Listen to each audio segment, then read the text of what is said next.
Hello friends, हमारी आज की कहानी है वो पहली बार जब हम मिली, यादें उस हसीन मुलाकात की। अगर आप हमारे चैनल पे नए हैं, हमारे चैनल को सब्सक्राइब करें, लाइक करें, शेयर करें।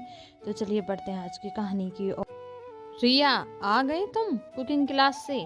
हाँ माँ, लेकिन अब मुझे देर हो रही है, कंप्यूटर क्लास भी तो जाना है। वो सब तो ठीक है बेटा, पर अब 4 दिन के लिए तुझे अपनी क्लास से छुट्टी लेनी होगी। वो क्यों माँ? क्योंकि तेरे पापा, तू और जया कल सुबह मैसूर जा रहे हो। मैसूर? वो क्यों? और आप क्यों नहीं आ रहे हैं? मैं नहीं आ रही हूँ क्योंकि तुम तो जानते हो ना, अभय के एग्ज़ाम चल रहे हैं।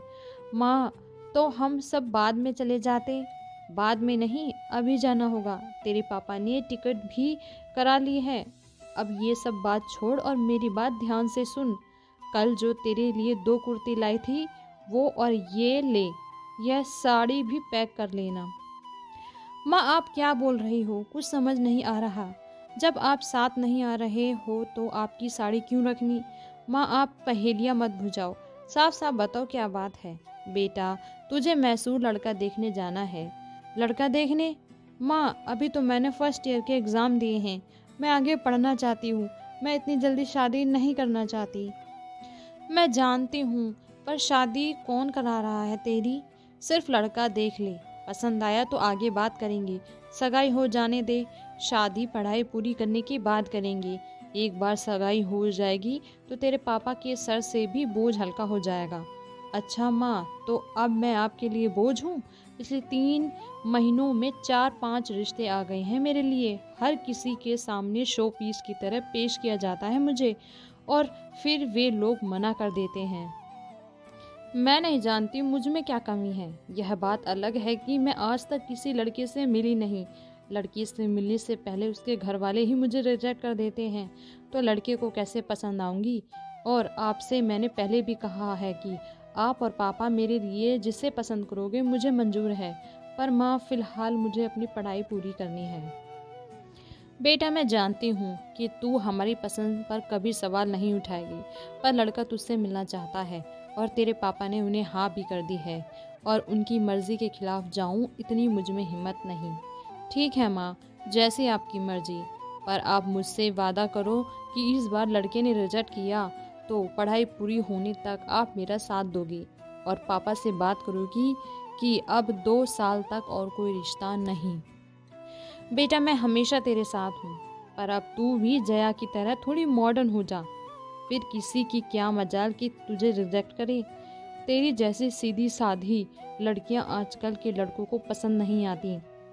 माँ की बात मान रिया मैसूर जाने के लिए तैयार हो गई, लेकिन ना ही वो इतनी जल्दी शादी चाहती थी, ना ही रिजेक्शन फेस करना चाहती थी। हर लड़की की तरह उसके भी अपने सपने थी। उसके भी अपने सपनों का राजकुमार था, पर वह नहीं जानती थी कि जिस लड़के से वो मिलने जा रही है वह कैसा होगा। यह उसकी पहली मुलाकात थी। इसके पहले ना ही कभी किसी लड़के से वो मिली, ना ही कभी बात की, क्योंकि उसके पापा का स्वभाव बहुत स्ट्रिक्ट था। यह वह भी नहीं जानती थी कि अगर लड़के ने हाँ कर दी तो उसके पास ना करने की कोई वजह नहीं बचेगी, चाहे उसे लड़का पसंद आए या ना आए। अगले दिन शाम 4 बजे वो पापा और छोटी बहन जया के साथ मैसूर पहुंची। पापा ने उसे तैयार होकर साड़ी पहनने को कहा। जया छोटी जरूर थी, पर बिंदास थी, और स्टाइल के मामले में वह रिया से 4 कदम आगे थी। इससे पहले कि रिया साड़ी के लिए हाँ करती, उसने पापा से कहा, लेकिन पापा, हमने साड़ी तो ले ली ही नहीं। लगता है मम्मी साड़ी रखना भूल गई। पापा, दीदी साड़ी से ज्यादा कुर्ती में सुंदर दिखती है। पापा ने कहा, ठीक है, तो उसे अपनी जैसे तैयार कर ली। जया बार बार रिया को समझा रही थी, तू अपना यह बहनजी टाइप लुक सुधार लिए, वरना इतनी सुंदर होते हुए भी तुझे कोई पसंद नहीं करेगा। और राहुल, जिससे तू आज अब मिलने जा रही है, उसे तो मैंने भी कुछ महीनों पहले एक शादी में देखा था। हीरो है हीरो। तेरी और मेरी उम्र में 1 साल का फर्क है। अगर इस बार तेरा नंबर नहीं लगाना तो मम्मी से कहूंगी कि मेरी बात चला दे। जया की बात सुन रिया के चेहरे पर हल्की सी मुस्कान छा गई। ठीक है ना, फिर मेरी जगह तू ही चली जा। मुझे तो वैसे भी इन सब बातों में कोई रुचि नहीं है। मजाक नहीं कर रही हूँ, इसलिए बोल रही हूँ, अच्छे से तैयार हो जा। जया, मैं जैसी हूँ मुझे वैसे ही रहने दे। मैं किसी को गलतफहमी में नहीं रखना चाहती। आज तो तुम मुझे तैयार कर लोगी, लेकिन कल अगर मेरी सगाई इस लड़के के साथ हो जाए तो रोज रोज कौन मुझे तैयार करेगा? अरे डियर, तू चिंता क्यों करती है? राहुल का एक छोटा भाई भी है, मैं उससे सेटिंग कर लूंगी। जया जितनी खुले विचारों की थी उतनी ही खुशनुमा, और रिया उसकी पूरी उल्टी। जया की ऐसी पर्सनैलिटी की वजह से कोई भी उसे जल्दी से आकर्षित हो जाता। रिया तैयार हुई और शाम को 7-8 बजे लड़के वालों के यहाँ पहुंचे।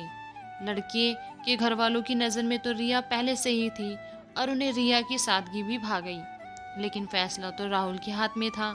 कुछ सवाल जवाब कर उन्होंने रिया और राहुल को अकेले छोड़ दिया। राहुल पलंग के कोने पर पैर पसारे बैठा था। रिया दूसरी ओर नजरें झुकाए बैठी थी। राहुल ने उससे कुछ सवाल पूछे। रिया ने सर हिलाकर उनके जवाब दिए।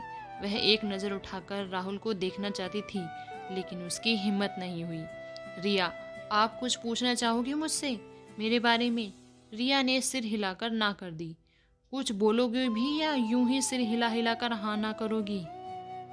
रिया ने एक झलक राहुल की तरफ नजर उठाकर देखा।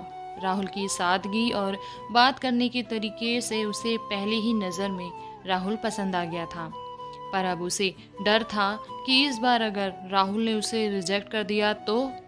उसने तय कर लिया कि वह आजीवन कुंवारी रहेगी, पर किसी और से शादी नहीं करेगी। राहुल ने फिर से पूछा, आप कुछ पूछना चाहती हो? अब रिया ने हिम्मत कर पूछ ही लिया, क्या मैं आपको पसंद हूँ? मेरा मतलब मैं आपकी तरफ से हाँ समझूं या ना?